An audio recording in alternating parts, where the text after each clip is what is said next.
Red టీవీలో మీ వ్యాపార ప్రకటనల కోసం ఈ నంబర్ ని సంప్రదించండి 6281747728.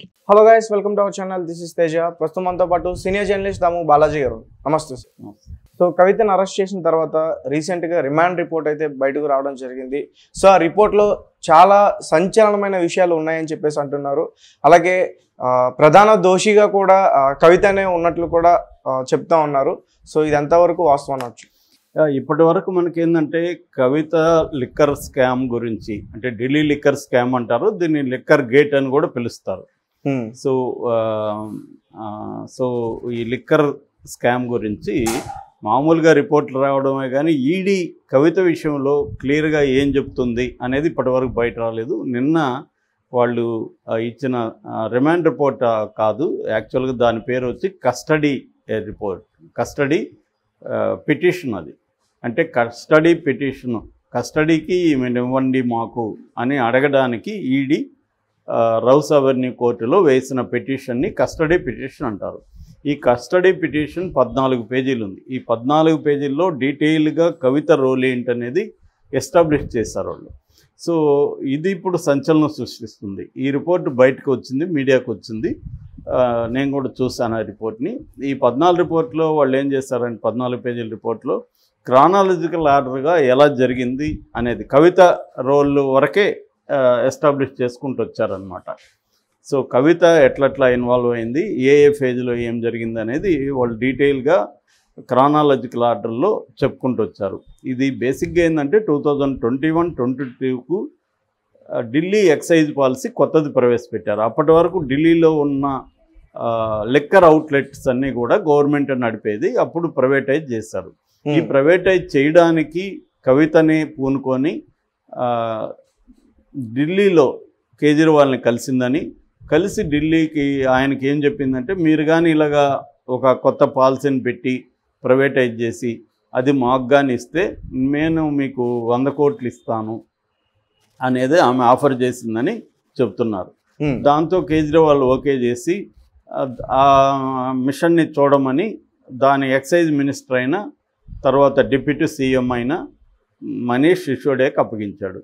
మనీష్ సిసోడియా తన అనుచరులు కొంతమంది ఉన్నారు ఆయనకి, ఆయన వినయ్ నాయర్ అలాంటి వాళ్ళు, అమిత్ అరోరా, వినయ్ అరోరా ఇలాంటి వాళ్ళు ఉన్నారు, వాళ్ళకి ఆయన అప్పగించాడు.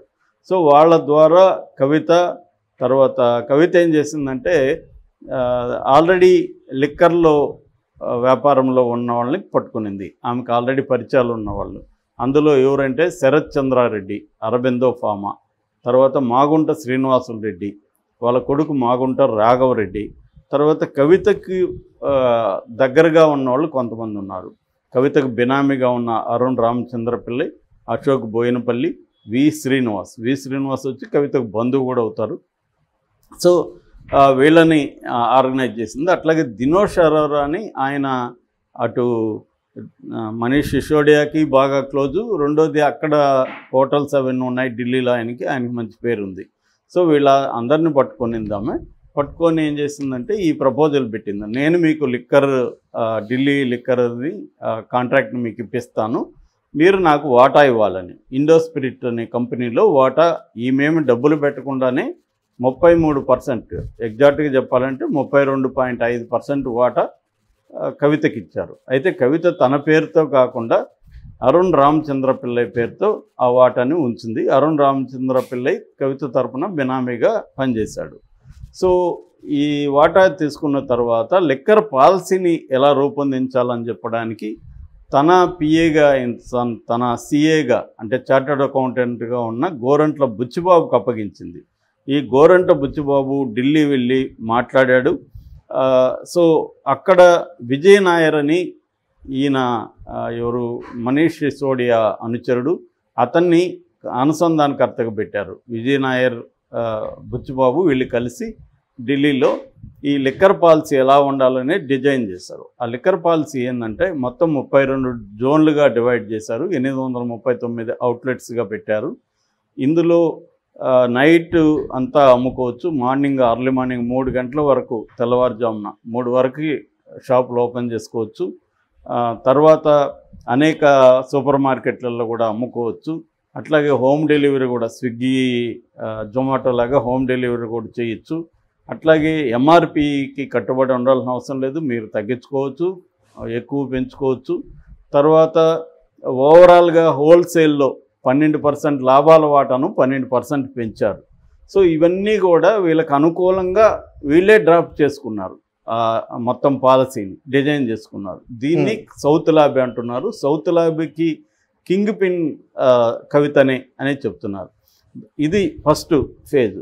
సెకండ్ ఫేజ్ ఏంటంటే వీళ్ళు మొత్తం 230 కోట్లు వాళ్ళకి ఇస్తారనేది ఫైనల్గా తేలింది. ఎందుకంటే వీళ్ళకి లాభాలు బాగా వస్తున్నాయి కాబట్టి అందులో వాటాగా 230 కోట్లు ఆప్కి వెళ్తుంది, కేజ్రీవాల్కి కాదు, మనీష్ సిసోడియా వీళ్ళందరికీ. అందులో 100 కోట్లు అడ్వాన్స్ ఇవ్వాలి కాబట్టి ఈ డబ్బుల్ని చేర్చడానికి కూడా రకరకాల మెథడ్స్ చేశారు.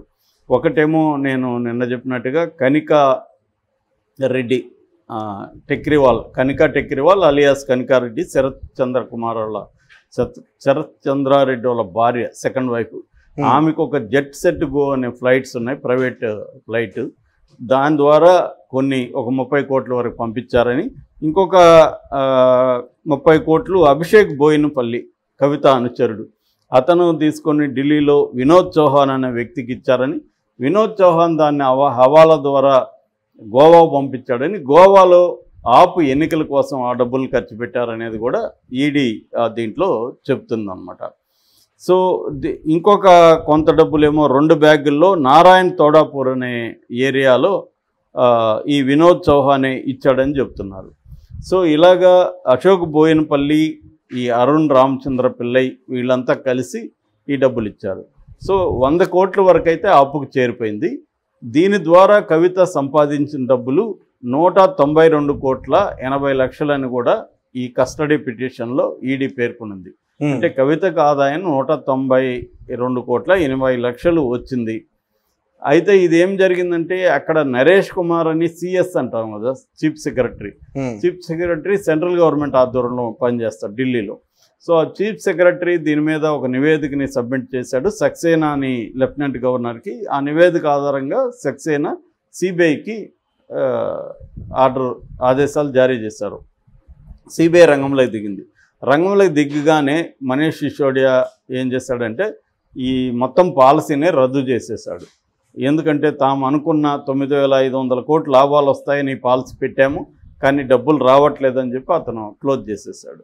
అయినప్పటికీ కూడా సిబిఐ ముందుకెళ్ళింది. దాని తర్వాత ఇందులో మనీ లాండరింగ్ ఉందని ఈడీ కూడా ఎంటర్ అయింది. సో ఇది నిన్న పెట్టిన కస్టడీ పిటిషన్ అన్నమాట. అంటే క్లియర్గా దీంట్లో కవిత ఇన్వాల్వ్మెంట్ ఎలా ఉంది, పాలసీని ఎలా రూపొందించారు, దాని తర్వాత డబ్బులు ఎట్లా చేర్చారు, ఆ తర్వాత కవితకి ఎంత డబ్బులు ముట్టాయి, తర్వాత దీంట్లో ఏవే ఫోన్లు ధ్వంసం చేశారు, ఎవరెవరు ఇన్వాల్వ్ అయ్యారో ఆ పేర్లంతా కూడా పేర్కొన్నారు. అట్లాగే ఎవరెవరు వాంగ్మూలాలు ఇచ్చారు అవన్నీ కూడా దాంట్లో చెప్పారనమాట. సో మామూలుగా కస్టడీ పిటిషన్ అనేది చాలా స్మాల్ డాక్యుమెంట్, 14 పేజీలు అనేది వెరీ వెరీ స్మాల్ డాక్యుమెంట్. అయినప్పటికి కూడా దాంట్లోనే బ్రీఫ్గా అయినా కూడా ఒక నీట్గా ఎస్టాబ్లిష్ అయితే చేసింది ఇది. దీనివల్ల కవితకు ఖచ్చితంగా ఇబ్బందులు వచ్చే అవకాశం ఉంది. అందువల్లనే కోర్టు కూడా జస్టిస్ నాగపాల్ ఆయన రిమాండ్కు కస్టడీకి 10 రోజులు అడిగితే 7 రోజులు ఇచ్చారు. 23వ తేదీ ఇప్పుడు ప్రొడ్యూస్ చేయాలి. 23వ తేదీ తర్వాత వీళ్ళు మళ్ళీ ఏం చేస్తారంటే కస్టడీ ఎక్స్టెన్షన్ అడుగుతారు జనరల్గా. కానీ